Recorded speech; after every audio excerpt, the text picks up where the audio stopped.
tirando a realidade que as médias móveis estavam flat, né, e média móvel flat normalmente não costuma ter, né, grandes desenvolvimentos, costumam ter falhas, na verdade, de desenvolvimento, né, falhar aqui, falhar aqui. Toda essa galera que não vendeu aqui, pessoal, tá de novo rezando. Pelo amor de Deus, me dá só mais uma oportunidade. Chega de novo aqui no break-even que dessa vez eu saio da operação. Aí algumas pessoas entraram mais acima, outras entraram um pouco mais aqui em cima e outras entraram ali na região máxima, né, que é essa região aqui, o final do movimento. E algumas pessoas vão ter que sair não no break-even, mas ter que sair no prejuízo, né? E algumas esperam um pouco mais para ver se o preço chegaria, né, pelo menos no 0 a 0. O preço não fez isso, pessoal. As orações não foram atendidas, né? E o, o preço começa a retornar de novo. Né?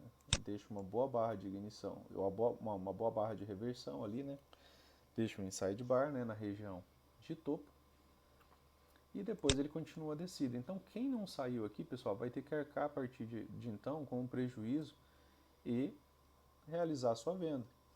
A oferta, né, volta nessa região, por quê? Porque ela é uma região de ponto de parada, né? E vendedores, quando vem a oportunidade do preço oscilar para baixo, né, auxiliam nessa movimentação. E quem não conseguiu, né, sair nem aqui, vai ter que começar a sair aqui, pessoal. Certo? Tudo bem? Aí vamos para outra situação, né? A situação de rompimento, né? E a situação de um stop máximo. Né? Do pessoal que fez a oração e pediu para sair no break-even não saiu, do pessoal que não conseguiu ser atendido aqui, né? E do pessoal que tinha, né, um stop, né, mantido, por exemplo, após um fundo, o último fundo, né, o último pivô. Aí aqui, pessoal, quando esses stops são acionados, né, que aqui são os stops dos comprados, tudo bem? Quem está comprado, por exemplo, nessa barra aqui e foi entrando nessa movimentação e manteve seu stop aqui, quando esses stops são acionados, a tendência do preço é que ele se desloque com maior velocidade para baixo. Né? O stop dos comprados é uma venda. Então isso daqui auxilia também, né? Assim como essa região de oferta, né, auxilia na movimentação contrária ao preço. Né? Auxilia, se o esperado do preço era subir, né, isso daqui, o stop dos comprados auxilia no preço a descer. Isso somado às ofertas dos vendedores, né, que já estão empurrando o preço para baixo. Então a questão da oferta fica maior que a demanda. Tudo bem? Aí a gente vai aqui, pessoal, para os tipos, né, de suportes e resistências, trabalhar alguns deles. O mais comum, pessoal, o mais tradicional é o suporte e resistência aqui horizontal, né, que é esse aqui que a gente vem trabalhando, que é aquele que a gente falou aqui. Compradores entraram aqui, rezam pelo break-even, vão sair, rezam pelo break-even, vão sair. Quem não saiu, pessoal, vai ter que arcar um prejuízo maior, tomar um stop maior, né? Viu que a movimentação não deu certo e acabou tendo que arcar, né, uma saída às vezes mais cara. Tudo bem? Outro, suportes e resistências, né, aqui na diagonal, né? Primeiro ponto de parada, segundo ponto que eu pude ligar, aqui por região, né, fez sim, né, suporte ao preço. Aqui houve o rompimento, certo? Tudo bem? E aqui, pessoal, houve a troca de polaridade. Isso aqui é interessante também, porque suportes e resistências, tanto os horizontais, né, quando eles são rompidos, eles tendem, né, a servir como suporte, né, né, essa resistência aqui, né, quando rompida nessa região, ela passa aqui a ser suporte. A mesma situação acontece, né, com o preço, né, nesse caso aqui que a gente está vendo. Né. O preço chega muito rápido nessa região, né, a tendência é que algumas pessoas saiam dessa posição, né, por essa região já ter servido, né, como suporte ao preço. Depois ela passa a atuar, né, como resistência ao preço. tudo bem? Suportes e resistências são feitos para serem rompidos, né, pessoal? Outro tipo de suporte e resistência, pessoal, são, né, a gente falou aqui das médias, né? Agora, vamos falar das médias. As médias, pessoal, médias móveis inclinadas, né, elas são suporte e resistência dinâmico ao preço, né? O preço vem aqui, trabalha na região da MM9 e volta a cair, né? Aqui em si já é a MM9 servindo como resistência ao preço, certo? E aqui, né, a MM20, a região dela servindo como resistência, como suporte ao preço, certo? Esse retorno que ela fez até aqui, tudo bem? Aí aqui tem setups, né? Outra forma, pessoal, suporte e resistência, né? A gente falou aqui já dos horizontais, né? Falou dos diagonais, falou das médias móveis longas, né? São suportes e resistências, né? Sempre que elas têm algum tipo de... As médias curtas, né? Quando elas estão com inclinação, média longa, quando os preços, né, estão longe das médias móveis mais curtas, e ele se aproxima da média longa. A média longa, por exemplo, a MM200 aqui serve muito bem como resistência, né, ou como suporte ao preço, dependendo da sua localização.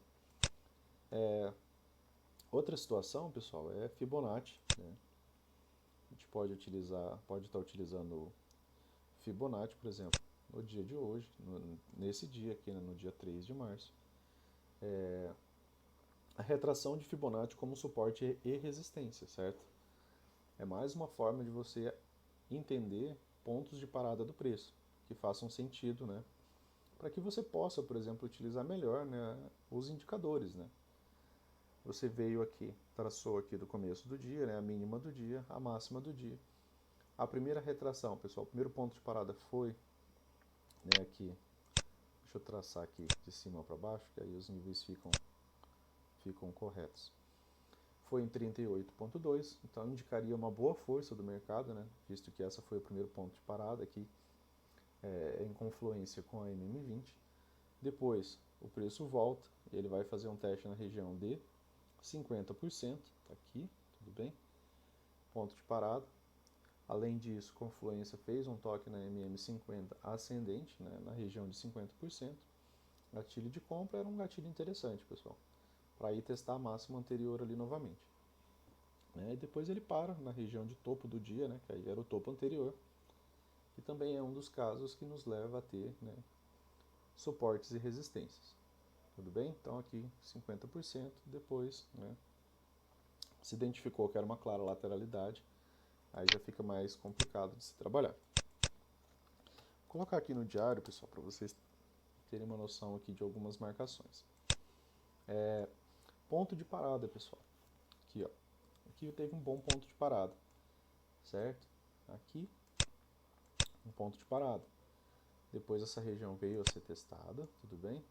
Depois essa região aqui né, que serviu como suporte, passou a servir como resistência, tudo bem?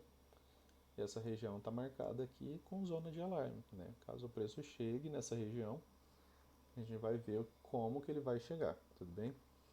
Aqui, pessoal, novamente, suporte, região de suporte, região de resistência, região de resistência, região de resistência, região de resistência, região de suporte. O preço veio acima, veio de baixo para cima, trabalhando essa região como, né, dessa vez agora como suporte, amparado pela MM20. Aqui, pessoal, exatamente a mesma conversa que a gente teve antes, né? Todo mundo que entrou comprado aqui, pessoal, por exemplo, pensando que essa barra aqui ia ser uma barra, né, que ia ter continuidade, né, quando o preço volta para essa região, esses aqui são o pessoal que estão na oração para que o preço volte para o break-even, para que eles possam sair, certo? E aqui vira, né, uma zona de oferta, né, onde vendedores pretendem atuar. Então, se você não sai de maneira rápida, né, quando você chega nessas regiões, principalmente ainda, né, sem um bom alinhamento para que isso ocorra, né, um rompimento, e mesmo quando chega nessa região, pessoal, com um bom alinhamento, ainda assim ainda tinha compradores presos nessa região que geram essa movimentação do preço aqui para baixo. Então, a parte psicológica de vocês entenderem que há operadores que entraram nessa região e que preferem e precisam, por exemplo, sair somente no break-even, né, do desespero, é importante. Por quê? Porque muitas vezes o fato de vocês entenderem isso vai fazer com que vocês saiam dessa operação e às vezes peguem uma entrada melhor. Digamos que isso daqui tivesse afundado bem mais, né? Tivesse te dado um outro gatilho bem aqui. Então, se você já teve um bom lucro aqui, às vezes não compensa você esperar, às vezes, 600, 700 pontos contra você, né? Até porque você já colocou o lucro no bolso, tudo bem? E depois você entra novamente. A gente falou da questão da velocidade, né, pessoal? Com que o preço chega no alvo. Eu estou aqui, o operador está lá em casa, de cueca, trabalhando. R$ 500, né, em 2 minutos, uma boa barra. O preço se desloca muito rápido, pessoal, ele tende a voltar, né? Normalmente, dentro da normalidade, sem notícia, uma movimentação muito rápida, o preço chega muito rápido, por exemplo, numa região de resistência, né? Digamos que a gente está aqui no gráfico de 5 minutos e o gráfico chegou de uma vez aqui nessa região aqui, que já foi, que a gente já viu aqui atrás, né? Que foi uma região de suporte. A galera sai, por quê? Porque o lucro veio muito rápido, veio muito fácil, né? Você coloca o dinheiro no bolso, então a tua saída de comprado aqui, que é uma venda, mais a região de oferta, né, faz com que essa região acabe sofrendo, né, uma pressão vendedora bem alta. Então, o preço acaba tendo um deslocamento